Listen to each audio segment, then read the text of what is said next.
आज बहुत जगह तो पति कोई काम करते हैं तो पत्नी बाधक बनती है।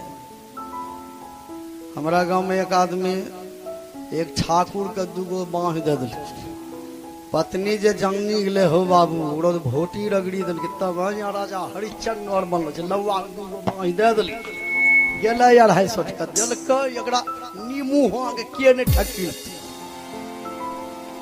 विचार क्या कैसी नारी है अभी और उस समय में कितना अंतर। कोई काम आजकल लोग करते हैं ना कहे रुको हो तंडा घर बुझे जे आठ लगाते पहले बुझिए लिए हम। बहुत लोग कहते हैं मांस तो नहीं खाए छन बाबा तब दुर्गा माँ जे चढ़े छो पठवा तो प्रसाद होली वह खाए छो। दुर्गा माँ जे पठवा कटले तो प्रसाद हो गए हमें थाईमेट चढ़ेबे आ कभी वो प्रसाद के खेबो सब न विचार किया। लोगों का फीता इतना उतर गया है अपना बेटा मूड़न बकरी बेटा सीधे संपूर्ण बलि भी लोग देते हैं नीमू हाँक बाघ बलि देखते हो तब बुझ विचार किया। जहां पुण्य तो करते हैं लेकिन पुण्य के बदले में वहां पर तो आप घोर पाप कर रहे हैं। विचार किया। खाते तो आप हैं लेकिन नाम लगा देते हैं दुर्गा महारानी। दुर्गा माँ यदि खाती हैं तो मंदिर में पठवा बंद कर दीजिए, एक बोरा मकई दे दीजिए, एक 2 बाल्टी पानी, देखिए कहिया पठवा खाए जे दुर्गा माँ। विचार किया। संत महात्मा याद दिलाते हैं कि दुर्गा माँ से श्रद्धा है, प्रेम है, विश्वास है तो अपने अंदर की बुराई को चढ़ा दीजिए, पाठा बलि मत दीजिए। संसार में दुख और सुख अपने किए हुए कर्मों का फल है। जिसको आप बलि देते हैं, जिसका आप मांस खाते हैं, ऐसी बात नहीं है कि जिसका कर्जा लिए हैं तो छोड़ देंगे। जिसका मांस खाए हैं मांस का बदला आपको मांस ही चुकाना पड़ेगा। विचार किया।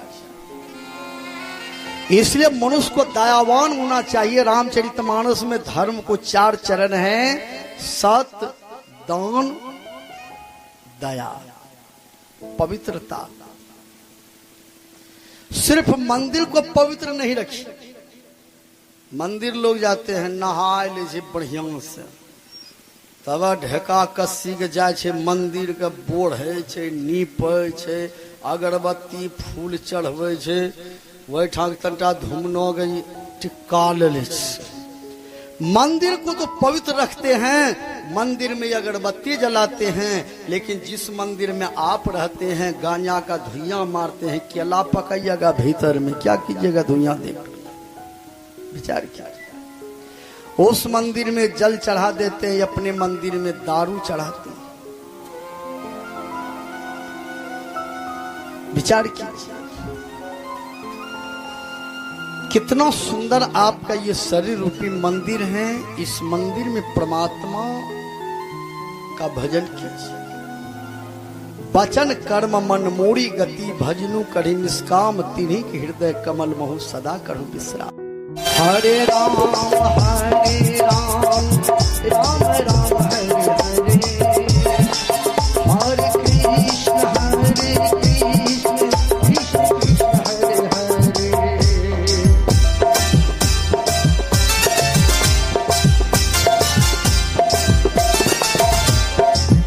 हरे राम हरे राम राम राम हरे हरे, हरे कृष्ण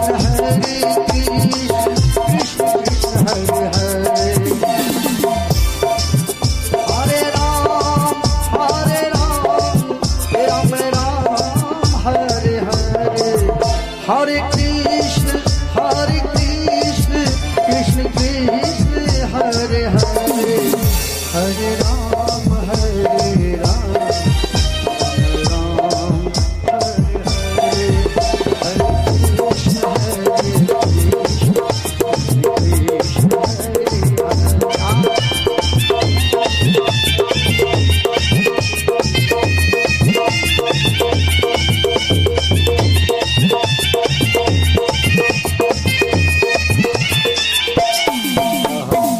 मंडप मत हिला दिल के हरे राम राम राम हरे हरे। घर ये लाग बाद मुर्गी के अंडा दावे चौको पर खड़े खड़े। कबीर साहब कहते हैं गईने बजने हो तो यार गुंडा फटकले मिलता हूं चार। ऊपर से तो राम का कीर्तन तो करते हैं लेकिन भीतर से आप मांस खाते हैं। आप भी रावण का चचेरा भाई है। विचार क्या जीवन में चाहिए मनुष्य को दयावान होना चाहिए। राजा शिवी से इंद्र ने बाज बन करके कहा कि अभी तेरे द्वार पर जो है हम अपने प्राण को त्याग देंगे, पाप लग जाएगा। शिवी ने कहा ये काम करो, इस कबूतर के बदले में दूसरा यदि मांस ला कर देंगे तो ले लोगे। बाज ने कहा मांस तो लेंगे लेकिन कहीं और जगह का मांस नहीं लेंगे। कहा आप अपने शरीर का मांस काट करके दे दीजिए तो हम ले लेंगे, और वैसे नहीं लेंगे। एक तराजू मंगाइए, एक पलड़ा पर कबूतर, एक पलड़ा पर आपका मांस। राजा शिवी इतने बड़े दयावान थे, मेरा मांस चला जाए तो चला जाए लेकिन कबूतर के मांस को बचा दिया। एक तराजू लाए, तराजू को बांध दिया, एक पलड़ा पर कबूतर, एक पलड़ा पर अपने शरीर के मांस काट करके चढ़ा दिया। इंद्र ने ब्रह्मा जी से कहा थोड़ा वजन बढ़ाती जाइए। छाती तक जब मांस काट कर राजा शिवी भेंटे चढ़ाते हैं, इंद्र सैन के आज्ञा से कपोत बढ़ पाते हैं। छाती तक में जितना मांस था काट करके दे दिया, थोड़ा सा मांस कसर रह गया, कबूतर का पलड़ा नहीं चला। इतने में राजा शिवी की पत्नी बोली पतिदेव अब आपके शरीर में मांस नहीं है, कहिए तो मैं अपने शरीर के मांस काट करके दे दूं। कैसी नारी थी। इतने में पुत्र ने कहा पिताजी अब आपके शरीर में मांस नहीं है। माँ पिता मेरी राय सुन लो, मैं दोनों का बच्चा हूं, ऋण बदला हमें चुकाने दो, गर शिवी का पैदा सच्चा हूं।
राजा शिवी के पुत्र ने कहा पिताजी अब मैं अपने शरीर के मांस काट कर दे दूं। पत्नी बोली पतिदेव आपके शरीर में मांस नहीं है, अपना शरीर के मांस काट कर दे दूं। मांस काटने के लिए तैयार। कैसी नारी थी। चलिए सज्जनों, लेकिन राजा शिवी की पत्नी बोली पतिदेव आपके शरीर में मांस नहीं। राजा शिवी ने सोचा धन का बंटवारा हो जाए तो हो जाए, धार में मैं बंटवारा कभी नहीं करूंगा। उठाया बहुत सुंदर काता उठाया कि अपने मस्तक को काट करके तराजू पर दे देंगे। जैसे काता उठाया, इंद्र भगवान ब्रह्मा जी प्रकट होकर हाथे पकड़ लिया, कहा धन्य हो, मांगो वरदान। शिवी ने कहा ऐसा परीक्षा कभी किसी से नहीं लीजिए, नहीं तो आप ही मार खा जाइए। विचार दया किसे कहते हैं? देखिए दया जो दूसरे के हित और कल्याण के लिए, जान बचाने के लिए अपने शरीर के मांस को काट